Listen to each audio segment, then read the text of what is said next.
So just like any other unassuming food, you might think potato pancakes are just some grated spuds, eggs, kind of all smashed together and fried up into crispy little frisbees. But it goes much deeper. And trust me, if there's one thing we Jews accelerate at, it's turning food talk into painfully esoteric, borderline obsessive debates. Should Latkes be thick? Should they be thin? Should they be crispy, starchy, oniony? These are all the questions we ask ourselves. And after 30 years of mucking these crispy frisbos, I think I found out which ones I like the most. And I want to share that with you today. But before I do, I want to take you to the spot that inspired this recipe. A place that's been making potato pancakes for over 80 years. Manny's Cafeteria and Delicatessen on Chicago's South Side has been slinging Jewish comfort food since 1942. It's a spot frequented by locals of all colors, creeds, and classes, a place where city workers, cops, construction crews, lawyers, and even a president or two have shared a table. Manny's has employees that have been working there longer than I've been alive, and if these walls could talk, they'd tell some pretty wild stories, I'd imagine. It's a family-run institution, and my buddy Dan Raskin, Chicago's own pastrami royalty, is next to carry on the legacy. And he was kind enough to let us peek under the hood at his latke-making process. So I pulled up to the spot at about 6:45 in the morning. We walked down to the prep kitchen and got going. The first interesting thing I noticed is that Manny's uses a meat grinder to grind their potatoes for latkes. You gotta remember, 1942 when this place opened up, food processors didn't exist. You know what did? A meat grinder. You know what delis have? Meat grinders. The second obvious thing is that Dan uses French fries in his latkes, which I thought was super interesting and honestly, very, very smart. And that's because you've got consistency, which is probably the most important thing for a restaurant, and you have built-in texture from the jump with the fries already being fluffy on the inside and par-cooked on the outside. The same thing goes down with the onions. You pop that in the grinder, you grind them up. That's basically an onion puree. And I thought it was pretty cool that these cooks take advantage of time and kind of tilt these boxes upwards so that all the liquid drains to the bottom so they don't have to press out as much water. Very neat little trick. All those potatoes and onions are then mixed into a bowl with some eggs and some other seasonings and stuff. Then it's brought to the fryer. And when I say fryer, I mean massive cast iron with oil in it, so not a fryer. Now, if you look closely, you'll notice two things. One, they use plenty of oil, right? This isn't a classic little shallow fry like you're making an egg or something. We're basically almost submerging the latkes in the cast iron, in the oil. And two, those dimples on the latkes, those are very important. This is a Mannys trick. We're gonna go over it later, but just take note. Shout out to the Mannys team, you guys were beasts. Look at that well-placed menorah. Oh, baby. It's my favorite ones. I hope y'all are ready for some tighter talk. These are russet potatoes, the same potato used in the fries for the latkes at Mannys. I like them because they're high in starch, low in moisture, which means that they crisp up really, really nice. So we know that at Mannys they use a meat grinder to shred their potatoes up, which is a really cool creative thing. However, at home, I think a food processor is a little more appropriate. Don't let me stop you from using a meat grinder to make your latkes, that's pretty badass. But I think this thing's a little bit easier. All right, so check this out. On our food processor, we have an option here to use the larger grater, which is more akin to like a regular cheese grater, classic latkes, right? But on the other side, we have a smaller one. Using this is going to give us a wonderful kind of like compact texture, and we're still gonna have craggly bits. I'll show you later. So I'm gonna use the small side, and we can start grinding.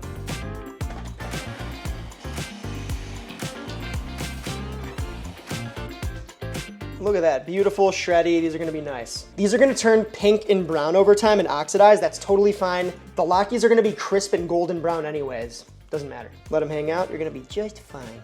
All right, now we got our onion. Just peeled these up, sliced them up. For this, I like to take the grater and bring things to the classic cheese grater size. It just helps the onions get through a little easier.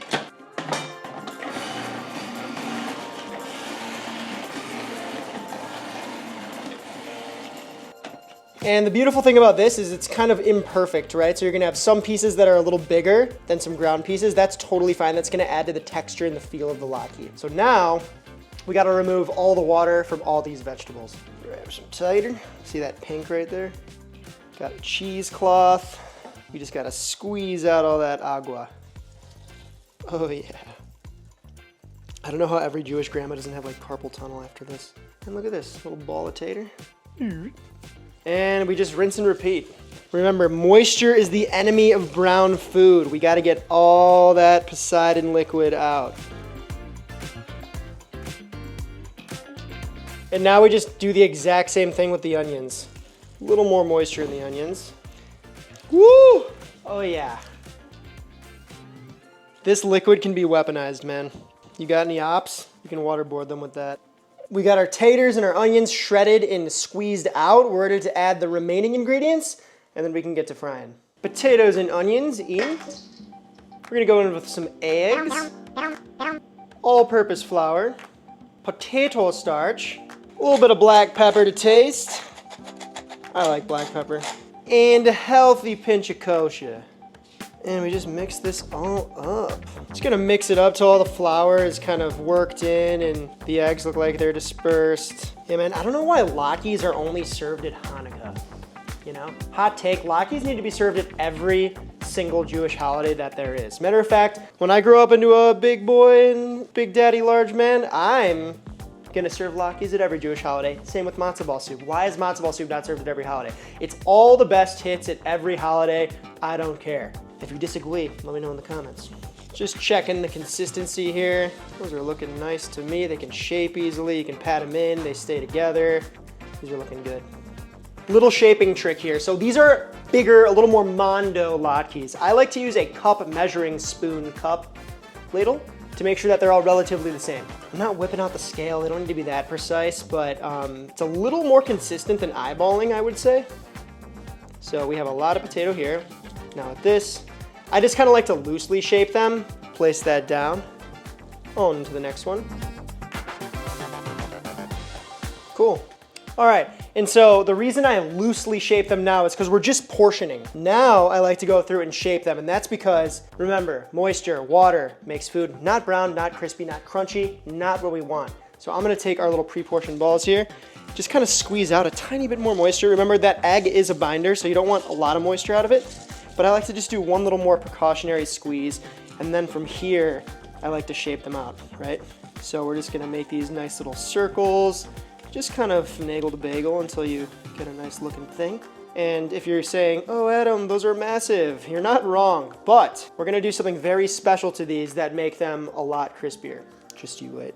If a latke is gonna be fat and substantial like this, it's gotta be crunchy or else it's just not gonna work. It's gonna be just a massive bite of potato. Not really the most pleasant thing ever. You want that crispiness, that craggliness. Big 12-inch deep cast iron. We're going in with enough canola oil to basically cover halfway to 3/4 up the latke. A fair amount of oil. We're shallow frying, but it's kind of like a deep shallow fry.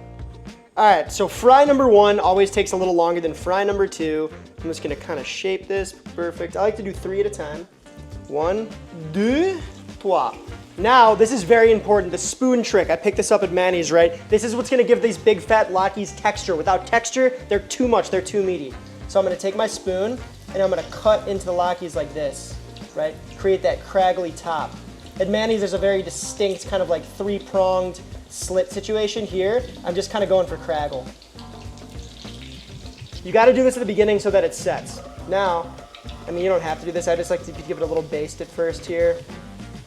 Just kind of help the potatoes get going. Be careful when you're doing this. Always kind of splash the oil away from you. So about 3 to 5 minutes on one side, then flip, rinse and repeat. We want this to be golden, not perfectly golden brown. That's during the second fry. Give these a little flip ski. Be careful with your little fingies. Perfectly golden.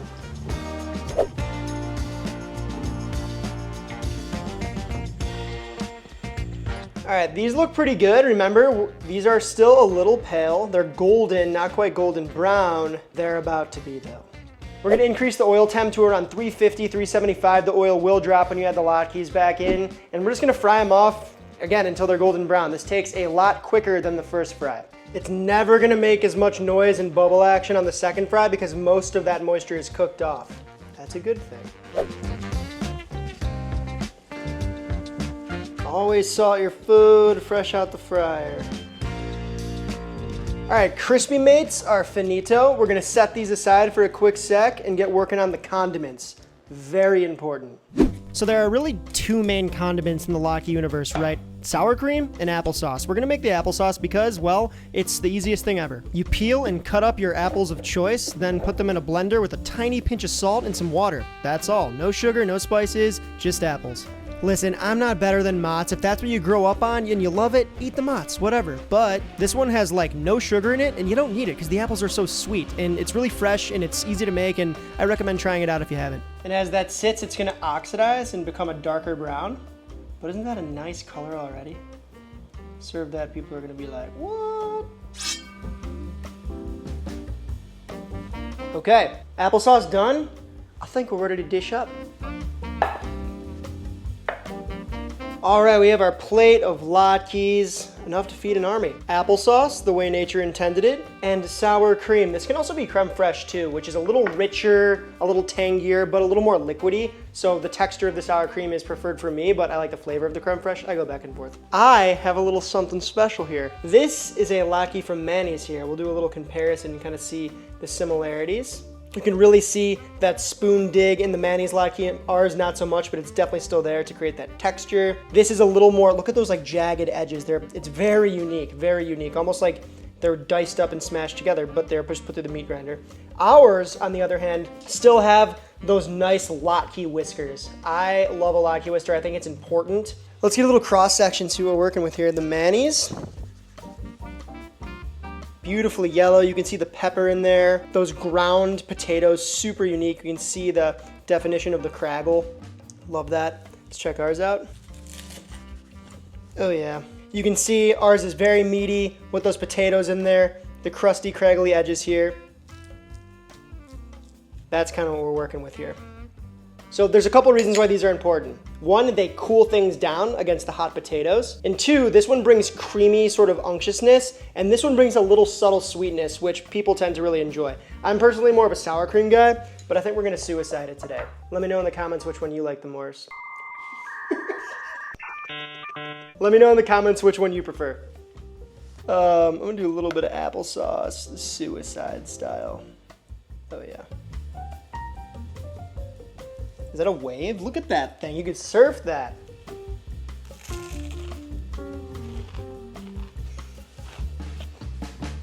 Let me tell you, I think you could probably be comfortable serving one of these per person per plate. That's plenty of latke. These are delicious and satisfying. You still have that crunch and that texture, but it's meaty and substantial. The sweet, the savory, the crunchy, the meaty, balanced. I know latkes are hyper personal to every single individual, so if you like your latkes thinner than ours, latkes robusto like the ones we made today, let me know. Starting a conversation here. I want to hear how you guys do it. Everyone's got a special little recipe, so let's share them. TY, so much for watching. If you like the video, sub to the Chansky if you're new to the Chansky. If you're not new to the Chansky, embrace me. Not in a weird way, in a good way. Best way to support us is over on the Patreon, aka the Grocery Fund. It helps us fry the latkes, spin the dreidel, open the presents, all the things. So if you can do that, we would definitely appreciate it. But if you can't, totally cool too, no worries. Come say what up in Discord regardless. We're chilling, we're chatting, we're chalking, we're chatting, we're chalking, laba. That's all I got for you this time. Happy holidays, happy Hanukkah, Merry Christmas, happy Kwanzaa, happy New Year, and we'll see you next time. And we'll see you in the new year. And we'll see you in 2025. Okay, I'm done.